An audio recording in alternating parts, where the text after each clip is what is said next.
Saya Pendeta Tom Hayer. Ada satu hal yang saya mau tanya. Relevansi Yesus dengan kekristenan itu sendiri. Apakah Yesus itu memang bawa agama Kristen? Sementara yang saya pahami, kekristenan itu kan muncul dalam sebuah ejekan di tahun 50. Apakah Yesus datang membawa agama Kristen? Sebab justru kata Kristianos itu dulunya ejekan. Begini ya, ini yang banyak orang salah paham. Kita tidak boleh mengukur agama orang itu dari ukuran kita. Dalam kekristenan kata agama itu tidak populer. Tapi bukan berarti tidak ada. Hanya sistemnya berbeda. Saya Pendeta Tom Hayer dari Gereja Pohonitas. Saya suka dengan Bapak punya historikal yang memperkaya kasana kita melihat lebih dalam daripada Injil-Injil atau kitab suci itu sendiri. Ada satu hal yang saya mau tanya. Relevansi Yesus dengan kekristenan itu sendiri. Maksudnya ialah, apakah Yesus itu memang bawa agama Kristen? Sementara yang saya pahami, kekristenan itu kan muncul dalam sebuah ejekan di tahun 50 ketika sekte yang mengimani kehadiran Kristus mereka berkumpul di katakombe, baru keluarlah julukan ejekan Kristianos. Berian nama bukan dari Tuhan sendiri kepada umatnya, tapi adalah dari sesuatu yang datang dari luar yang mengganggu, katakanlah begitu, eksistensi keberadaan kekristenan itu sendiri. Sementara nama yang diberi Tuhan kepada umatnya itu ada di 1 Petrus pasal 2 ayat 9. Kamu adalah bangsa yang kudus, imamat rajani, umat bukan nama kekristenan. Nah, oleh karena itulah yang kembali saya mau katakan, relevansi Yesus dengan kekristenan seperti apa dan bagaimana.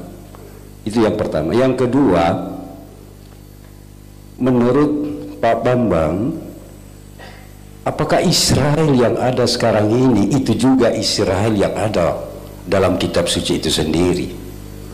Sebab yang saya pahami, tabir itu sudah terbagi dua, dan batu-batu itu tidak satu pun yang dapat diletakkan ketika kegenapan ucapan Yesus waktu dia mau masuk ke Yerusalem, bahwa akan ada satu masa di mana kubu-kubu itu, batu-batu itu akan dihancurkan. Maka dengan ini yang menjadi ketertarikan bagi saya, apakah benar Yahudi yang ada pada masa itu masih ada kaitannya dengan Yahudi yang ada pada masa sekarang, sampai bola pun ditolak berkaitan dengan keberadaan Israel, ditolak di Indonesia. Kekristenan saya kira kita yang ada di Indonesia ini tidak ada relevansi, karena relevansi kita adalah langsung kepada Kristus itu sendiri. Itu saja yang dapat saya mau sampaikan. Terima kasih. Apakah Yesus datang membawa agama Kristen? Sebab justru kata Kristianos itu dulunya ejekan. Begini ya, ini yang banyak orang salah paham. Kita tidak boleh mengukur agama orang itu dari ukuran kita. Dalam kekristenan kata agama itu tidak populer. Tapi bukan berarti tidak ada. Hanya sistemnya berbeda. Kata Kristen misalnya dalam Kisah Rasul 11 ayat 26 itu sebagai sebutan yang diberikan oleh komunitas di luar kita, pengikut Yesus yang adalah Kristus. Begitu juga di Kisah Rasul 24 ayat 5, pengikut Yesus orang Nazaret disebut Nasrani. Itu sebutan dari luar kita. Tetapi kata Kristen sendiri sebetulnya juga diterima sebagai sebutan untuk kita. Misalnya dari 1 Petrus 4 ayat 16, tetapi jika ia menderita sebagai orang Kristen, maka janganlah ia malu, melainkan hendaklah ia memuliakan Allah dalam nama Kristus itu. Tapi karena sekalipun ada Kristen, baik itu sebutan yang diberikan orang lain maupun kita menerima sebutan itu, tetapi itu bukan sesuatu yang menjadi tema sentral dalam iman kita. Jadi kita tidak pernah mengatakan kalau gitu Kristenlah agama terbaik. Tidak pernah ada itu. Atau jikalau kamu masuk Kristen kamu akan diselamatkan, nggak ada itu. Tetapi kalau kamu menerima Yesus sebagai Kristus, ya otomatis komunitasnya Kristen gitu loh. Kristen itu kan artinya pengikut Yesus orang Nazaret, dan ini beda misalnya dengan agama Mani. Di dalam agama Mani memang terminologi dina, agama yang akhirnya menjadi bahasa Arab ad-din, itu dari bahasa Arab dina, itu memang melekat pada agama itu. Seperti kita tahu Mani itu seorang nabi yang muncul di abad kedua dan abad ketiga, dia meninggal di awal abad keempat. Mani ini seorang yang bapaknya itu beragama Zoroaster, tapi ketika Mani itu masih 3 tahun, bapaknya itu mendapatkan wahyu agar anak ini dibawa ke Mesopotamia. Lalu pada umur 12 tahun katanya Mani ini mendapatkan wahyu, lalu mengabarkan agama yang disebut Dinanuhra, agama terang. Inti agama terang itu bahwa Mani itu mengaku diri sebagai Kutmata Denebie, penutup nabi-nabi, atau Kutmata Deslihe, penutup rasul-rasul. Dia penutup dari Adam sampai Yesus.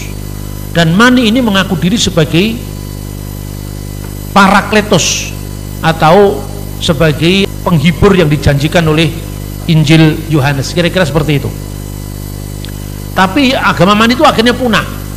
Ini memang di situ ada terminologi agama, tapi tidak berarti bahwa semua harus dinamakan agama, tidak. Itu kan terminologi Mani, atau nanti terminologi Islam. Inna dina indalil Islam. Lalu membayangkan semua nabi itu agamanya Islam. Lah itu bukan urusan sejarah, itu urusan klaim. Kadang-kadang memang sulit berdialog dengan orang-orang yang tidak bisa membedakan antara sejarah dan keyakinan. Maka saya bilang gini loh, agama itu kan semua terdeteksi dalam catatan sejarah. Misalnya pernah ada agama yang namanya Buddha, itu kan ada prasastinya dari sekitar tahun 230 dikeluarkan oleh Raja Priyadarsin. Di situ ada namanya Buddha, atau agamanya namanya Dhamma. Lalu agama Hindu itu ada prasastinya di makam Darius Agung pertama, Hidusaka Hauma Wargasaka. Lah kalau bener Abraham itu agamanya Islam, tunjukkan satu prasasti saja. Kalau zaman itu tahun 1910 Masehi ada agama yang namanya Islam, tidak pernah ada, ya berarti agamanya bukan Islam. Lalu kalau disebut Muslim Pak, boleh dalam pengertian taat, pasrah diri kepada Tuhan.